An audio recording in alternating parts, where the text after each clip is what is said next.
Assalamualaikum warahmatullahi wabarakatuh. Bismillahirrahmanirrahim. Allahumma sholli wa sallim ala sayyidina maulana Muhammadin wa ala alihi wa sahbihi asma'in nama ba'du.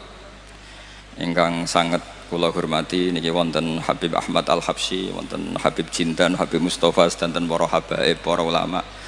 Wabil khusus Mbah Kawula Ki Haji Idris Abdul Hamid. Niki langsungan mawon nggih walau kalimatin niki bukti nak kula niku cucu yang baik dikongkon nggih nurut. Ini tolong diapresiasi bahwa ini benar-benar anak yang taat. Aslinya mboten enten gunane dikai gelar alim alama, jebule digo kongkonan ngoten mawon. Gayane tok tiang-tiang nu menyebut alim alama tapi nggih kongkonan ngoten mawon. Tapi niki mboten napa-napa niki kula sangat seneng kepanggih Habib Jindan. Kula beberapa kali ngikuti pengajian beliau di Langitan Majelis Muwasalah di Senayan. Baru ini ditakdir muwajahah sama beliau. Yang saya sampaikan di sini ini paling pokok adalah bahwa sejarah orang-orang yang meninggal ini saya baru kampanye besar-besaran. Ini terserah yang sedang hidup. Jadi kalau cucu-cucu Mbah Umar, Mbah Abdul Wasa ini termasuk zuriyahnya Mbah Umar karena itu buyut saya.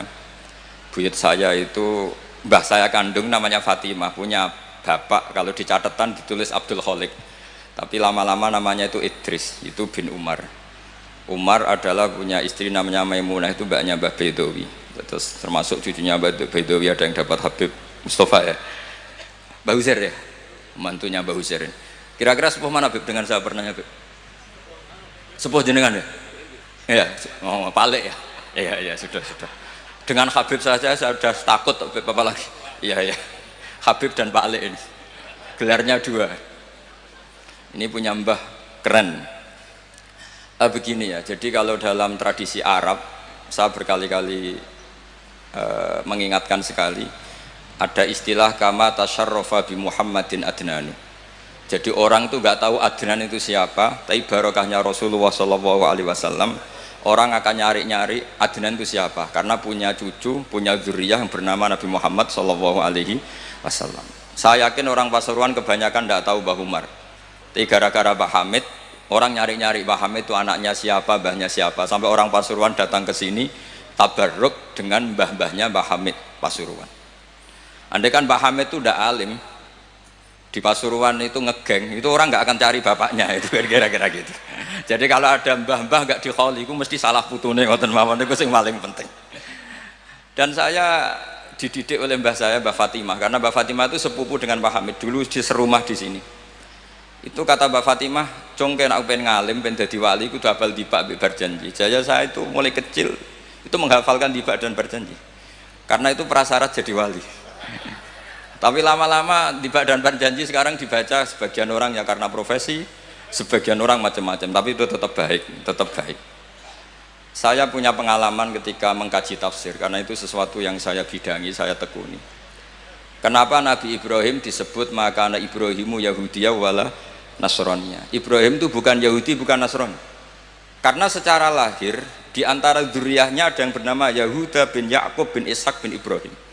Dan yang jalur ini, jalur Yahuda ini memaklumatkan bahwa mbah-mbahnya yang bernama Ibrahim itu Yahudi.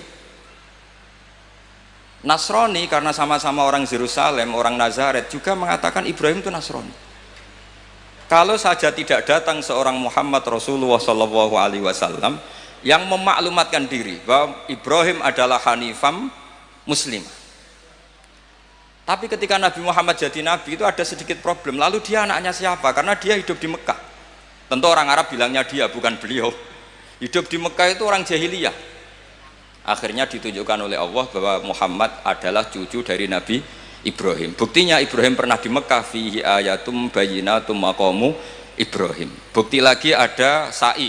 Di situ sejarah Siti Hajar nyari air sampai 7 kali. Setelah itu terlacak bahwa Muhammad jadi nabi itu sah karena min dzurriyyati Ibrahim. Nah di sini kearifan berjanji, beliau ngendikan wa ba'du fa'aqul wa Muhammad bin Abdillah bin Abdul Muttalib wasmuhu Syaibatul Hamdi khumitat khisaluhus saniyah, karena berjanji ingin memaklumatkan bahwa Nabi Muhammad jadi nabi itu sah karena babahnya juga seorang nabi. Maka disebut wa adnanu bila raibin inda dzabil ulumin nasabiyah ila dzabih Ismail nisbatuhu wa muntama. Jadi dengan demikian status ketauhidan Ibrahim sebagai bapak tauhid karena dimaklumatkan oleh cucunya yaitu Rasulullah Shallallahu Alaihi Wasallam millata abikum Ibrahim. Andai kan tidak ada Nabi Muhammad, maka rujukan status Ibrahim hanya merujuk yang dari jalur Yahuda bin Yakub bin Ishak bin Ibrahim. Andai kan tidak ada Muhammad Pasuruan, cucu-cucu yang alim, nanti ngerujuk cucu yang enggak alim. Nah itu belajar iso primbon, iso perdukunan. Terus wong mikir iki dukun bae mesti dukun kan ngoten lain. Kan ngoten mawon. Assalamualaikum warahmatullahi wabarakatuh. Terima kasih, singkat berpadat makna. Untuk mauidhah yang ketiga, tausiah yang ketiga oleh Fadilatul Syekh Al-Muhtaram Al-Alim Al-Alamah Al-Habib Jiddan bin Nufail bin Salim Jindan dari Tangerang, Banten, kepada beliau dipersilahkan. Fa'alaihi falyatafaddal mashkuran.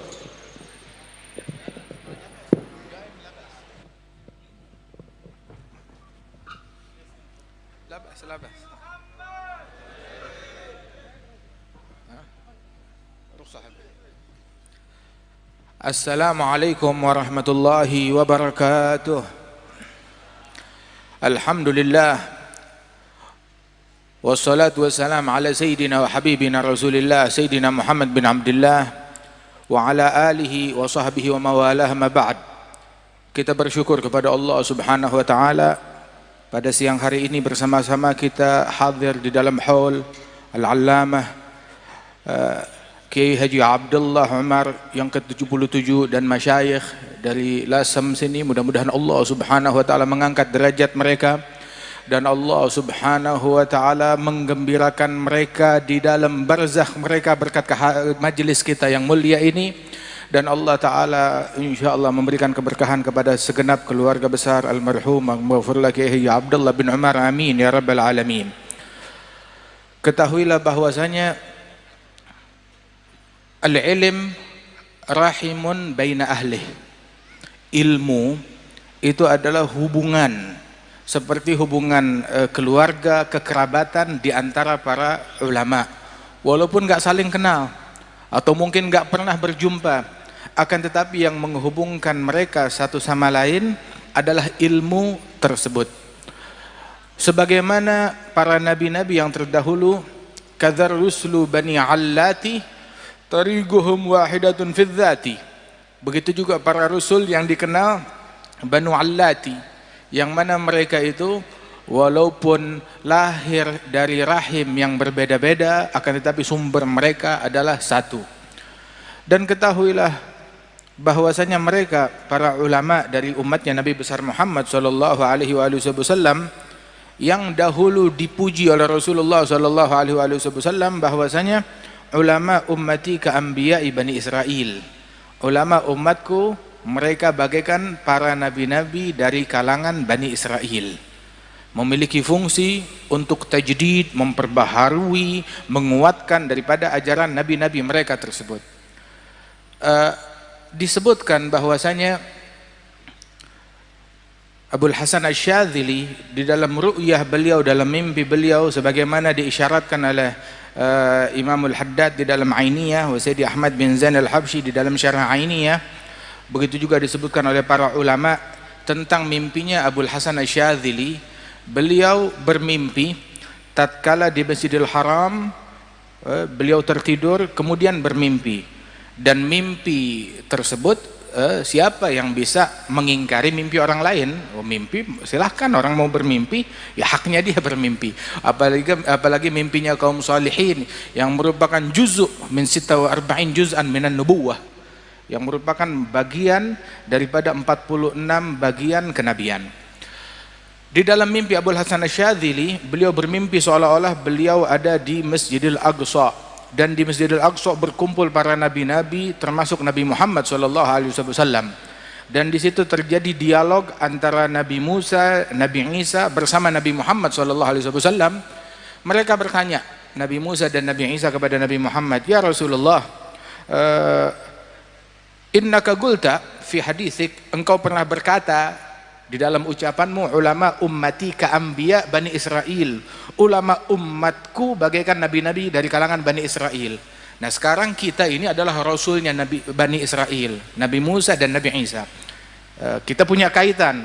Engkau mengatakan ulama umatmu bagaikan nabi-nabi Bani Israel, coba tunjukkan kepada saya siapa gerangan ulama tersebut yang engkau bilang seperti nabi-nabi dari kalangan Bani Israel. Maka Nabi Muhammad mengatakan, betul, ada orangnya. Kemudian Nabi mengatakan, aina Abu Hamid Al-Ghazali? Di mana Abu Hamid Al-Ghazali? Datang Abu Hamid Al-Ghazali menyalami Rasulullah, kemudian berkata, ini dia orangnya, kata Nabi Muhammad. Maka Sayyidina Musa bertanya dalam mimpinya Syadzili ini, masmuk ya imam, siapa gerangan namamu wahai imam? Maka dijawab oleh Imam Al-Ghazali, ismi ana Muhammad bin Muhammad bin Muhammad bin Ahmad Al-Ghazali At-Tusi, itu nama saya.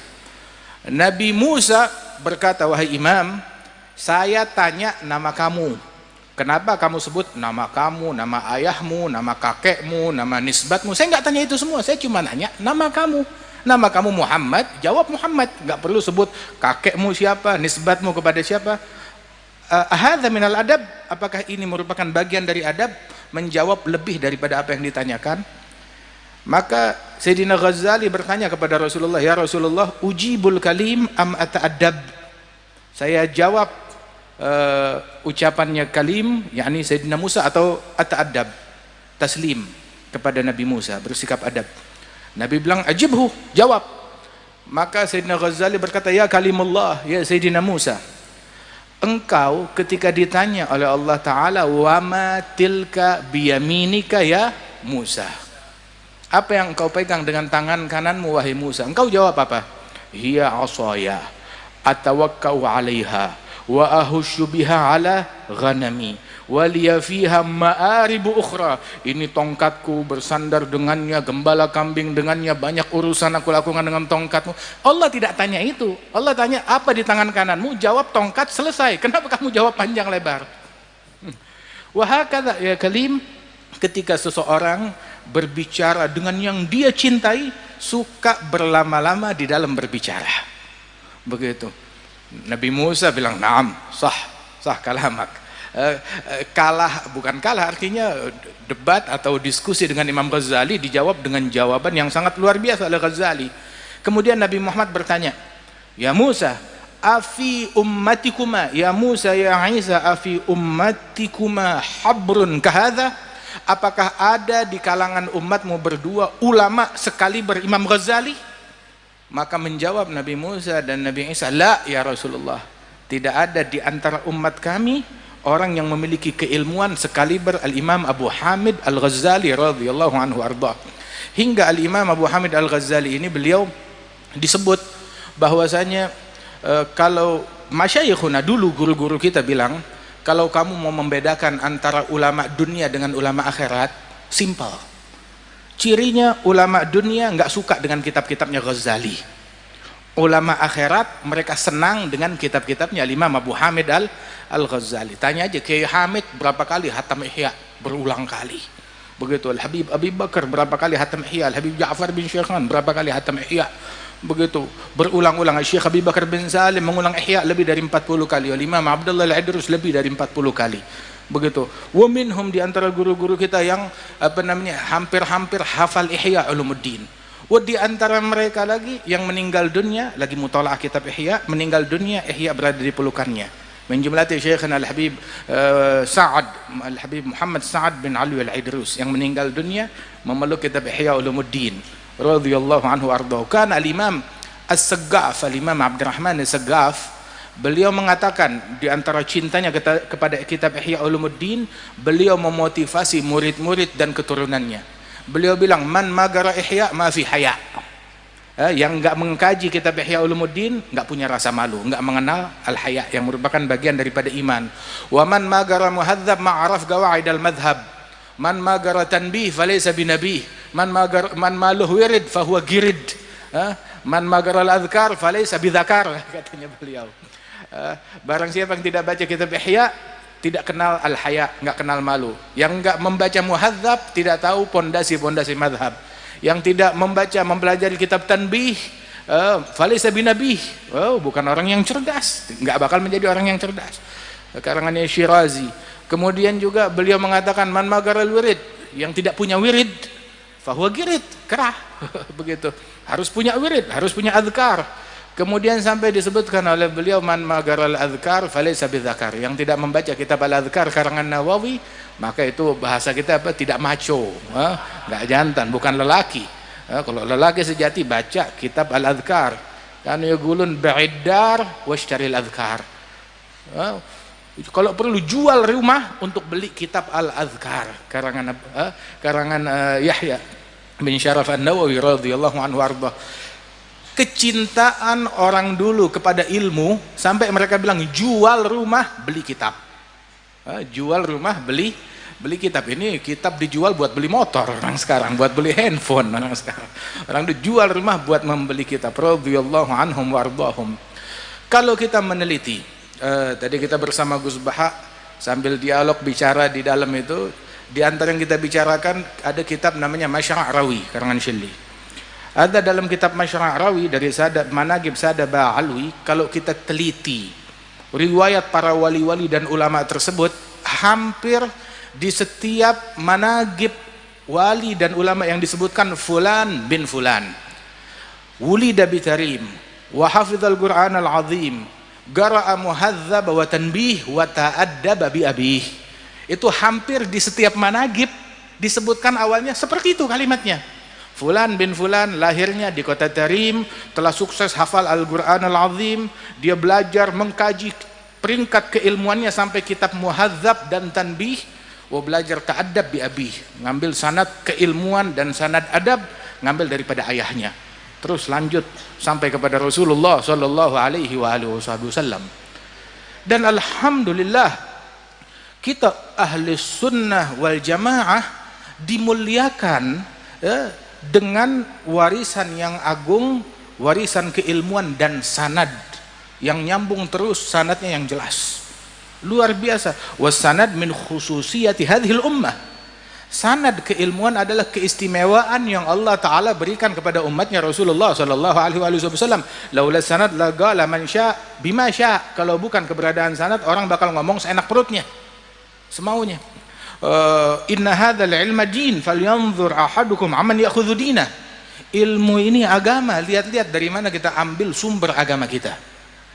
Dan kalau kita teliti para masyayikhuna, musalsalatun anhum asanidu akhdhihim ila khairi mahmudin wa ashrafi hammadi abun yatalagga an abihi wa hakadha fayalaka min aba kiramin wa ajdadi.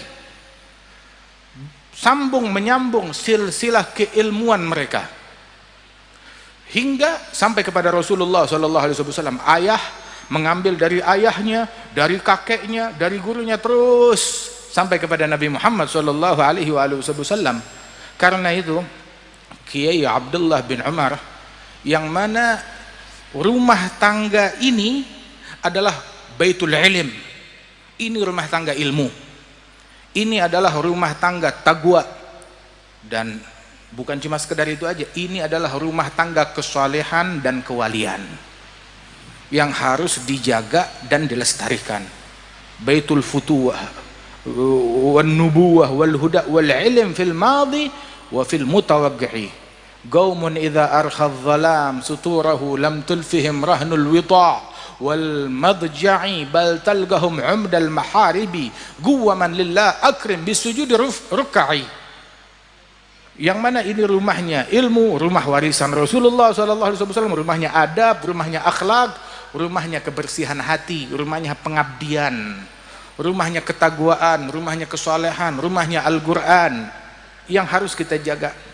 Yang mana para penghuni rumah-rumah tersebut, yang kalau datang waktu malam, kamu tidak akan mendapati mereka menjadi sandera kasur atau sandera televisi atau sandera game online atau sandera handphone, akan tetapi kamu dapati mereka bagaikan tiang-tiang mihrab yang berdiri di atas sejadah mereka, akrim bis sujudi ruk'i. Demikian mulia orang-orang yang ahli sujud ahli ruku', tarahum ruk'an sujada yabtaghuna fadlan min Allah wa ridwana simahum fi wujuhihim min athari sujud. Mereka ini dikenal nampak cahaya ruku' mereka, cahaya sujud mereka. Sujudnya malam, rukuknya malam, tapi dibilang tarahum ruk'an sujada, kamu lihat mereka rukuk dan sujud. Padahal kalau malam nggak ketemu orang, kapan kita ngelihat mereka lagi rukuk dan sujud? Artinya cahaya khusyuk yang mereka dapat tatkala rukuk dan sujud itu, tangisan air matanya, khusyuknya nampak sampai ke siang hari. Karena Imam Al-Hasanul Basri beliau mengatakan, adragtu aqwam, saya berjumpa dengan sekelompok kaum, gamu fil lail bi ayah wahidah minal Qur'an.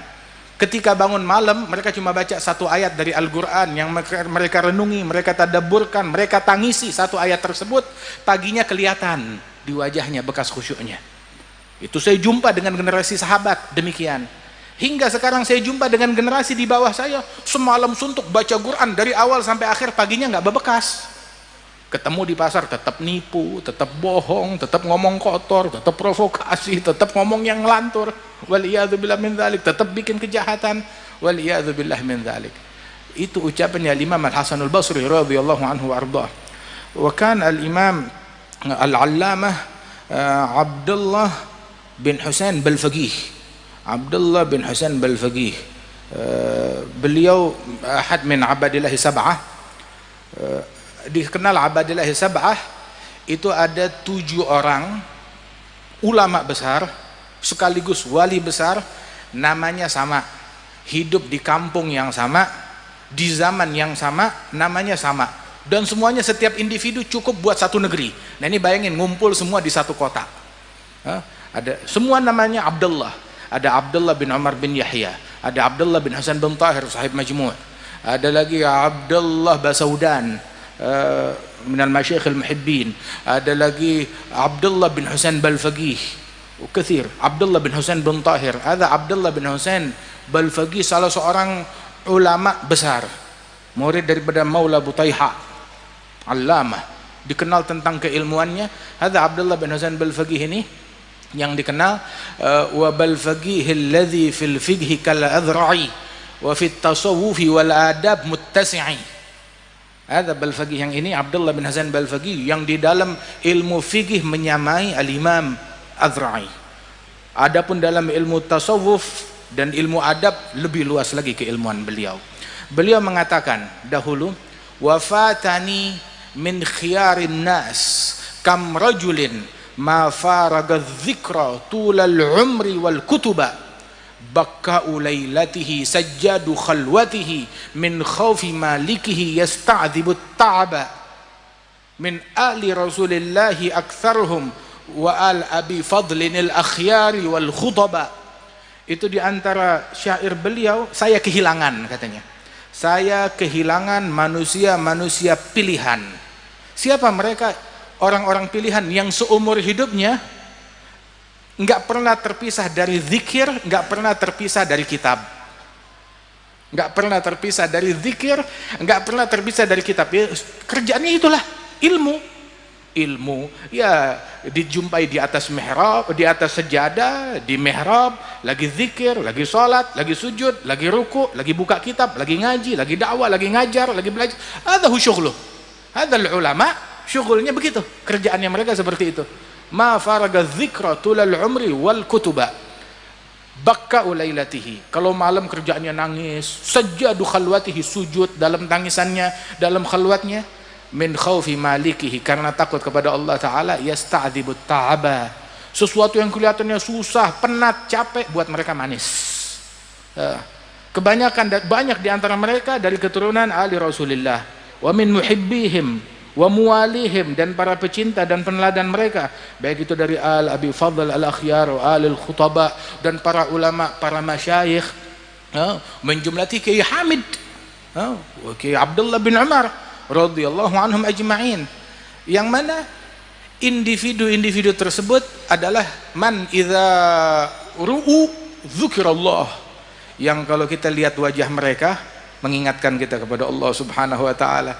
Siapa zaman sekarang orang yang kalau kita lihat kita ingat kepada Allah taala? Galil, nadir, sedikit sekali. Dan siapa gerangan di zaman sekarang orang-orang yang kerjaannya ilmu, kitab, zikir, enggak tahu dunia luar. Min jumlati hadza